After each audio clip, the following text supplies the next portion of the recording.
qu'est-ce qui est rédhibitoire pour vous chez une femme? Si j'étais méchant, je dirais qu'elle soit une femme, mais je ne suis pas méchant. Manque de spontanéité. Tout ce qui fait préparer, orchestrer. Le fait qu'il y ait une pilosité sur le féminin qui me dérange. Un langage qui n'est pas très châtié, une tenue vulgaire, ça oui, ça me gêne quand même. Les chaussettes. Pété au lit. Une femme qui est, on va dire, un peu avec des sous-vêtements un peu mamie, c'est pas très mon truc. Ouais, étant donné que je suis avec ma femme depuis longtemps, moi je pense que quand elle n'a pas envie, qu'elle fait exprès d'avoir envie. Je pense qu'on sent au bout d'un moment et ça énerve. Ça énerve l'homme et c'est très moche à voir. L'amour, c'est quelque chose de simple. Donc la façon de s'aimer doit être très spontanée. Je suis arrivé à un âge où il n'y a rien de rédhibitoire au lit. Il y a le fait que je ne sache pas me servir de cet instrument fabuleux qui est une femme. Non, mais c'est Dominique. Non mais quand il dit le monsieur là, quand elle fait semblant et tout ça et qu'elle se force, il faut pas.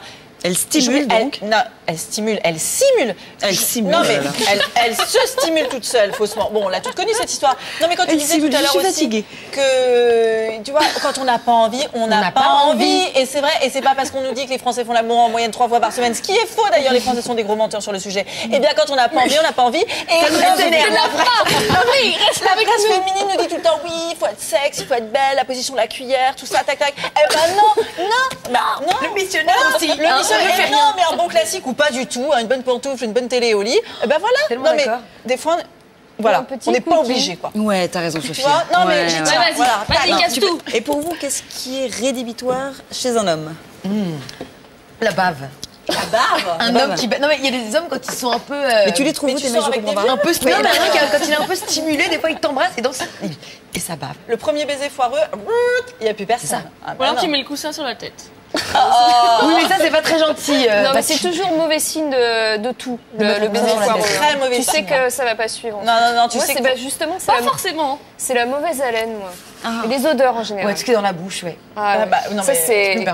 Mettre les poils sur les épaules. Moi je trouve que c'est vraiment horrible. Mais tu lui épiles. Ah oui, moi j'ai pris mon épile lady là. Tu veux dire que tu étais vraiment avec quelqu'un et que tu l'as envoyé chez l'esthéticienne? Non, je le faisais moi-même. On était ensemble pendant 2 ans et demi et à l'épilé oui, le dimanche après-midi, qu'est-ce qu'on fait? Allez, épilation chez la mère. Il était un peu amoureux le mec. Non mais tu m'étonnes, à l'épilé sur les épaules, il a dû morfler le pauvre. Oh là là.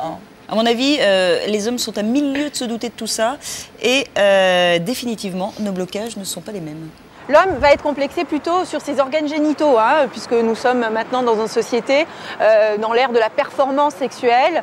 Les hommes sont un petit peu objetisés, donc ils sont plus attachés à la performance, donc ils se demandent s'ils vont être à la hauteur. La femme, par contre, a un problème avec elle-même.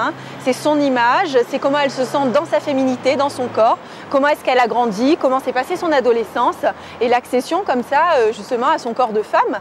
Et ça peut ressortir dans l'intimité, des femmes qui ont du mal à se déshabiller par exemple, des femmes qui ont honte d'une partie de leur corps. Mais il faut qu'elles sachent vraiment que c'est vraiment le rapport qu'elles ont elles avec elles-mêmes. D'ailleurs, les femmes qui sont un petit peu fortes, par exemple, et qui assument totalement leur poids, leur rondeur, eh bien, si elles dégagent quelque chose vraiment de séduisant, de glamour, eh bien, c'est ça qui va intéresser l'homme. Si je puis me permettre. Vous avez compris? Ce qui compte, c'est ce qu'on dégage. Et c'est de s'assumer, d'être bien dans sa peau. Exactement. Si ce sujet vous intéresse, vous en saurez plus avec Si tu m'aimes, trompe-moi d'Alexandra Choucroune qu'on vient d'entendre, aux éditions L'Archipel. C'est pas d'avis. Bah alors, tu écoutes quand je parle. C'est la très drôle. Débat.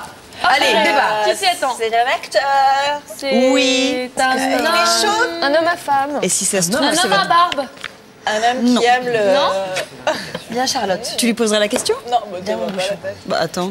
Allez, on y va. Un homme brun. Bienvenue. C'est un ami.